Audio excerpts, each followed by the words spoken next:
Hi, welcome to Inside CRCAIH. I'm your host, Chad Berger.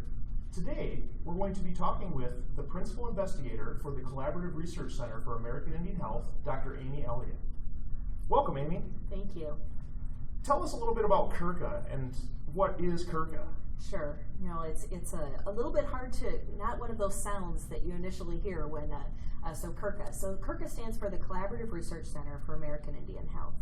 And it was created in 2012 in September when we got funding from the National Institutes for Minority Health and Health Disparities. And really what CRCAIH did is it kind of put formal definition around things we'd already been doing for about a decade in collaborations in American Indian health research. Some of the extra pieces, though, that we were able to really develop and have been some of the most exciting pieces is working with the tribes on developing their own research infrastructures. Cool. What kind of challenges did you face while developing the CRCAIH program? One of the first challenges was the grant was due in a very short time frame. So we conceptualized the project, but it was really based, again, on all of our experiences and partnerships. So all the partnerships already were in existence. And that made things much easier to put together, to define. I think one of the challenges, though, over the past couple of years is, what has that really meant to build research infrastructure? And to get people thinking, not necessarily in terms of a day-to-day, but in a vision of where they would like to go in the future. So one of the most exciting parts of the project to us have been one of the most challenging. Awesome. So you said that CRCAIH was kind of developed based on things that were already happening. How has CRCAIH evolved since the grant proposal was submitted? You know, we took off running from day one, and really haven't looked back. And so from getting the pilot grants program up and running, so year one was really very dedicated to the logistics of the project.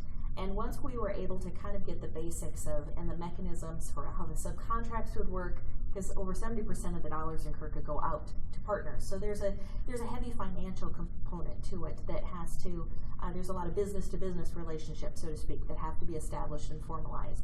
Once we were able to kind of get those established, that was year one, essentially.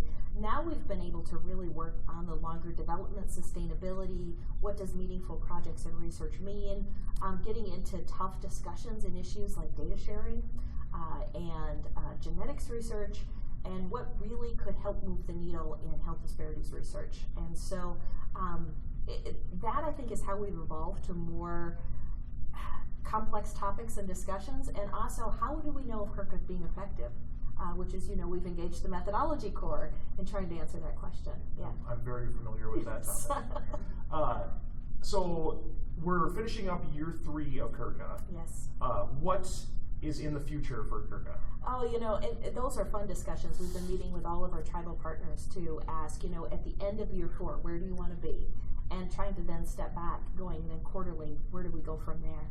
And I really think in this next year, data sharing will be a big area of, a lot of the tribes really want to define their policies and procedures surrounding that. And so we'll be helping them gather information of what's going on at a national level so that they can look at that and use what is helpful or not helpful. A number of our research projects are entering full stage intervention phase for that. And our pilot projects, we've now funded 13, and our first year grantees are getting published.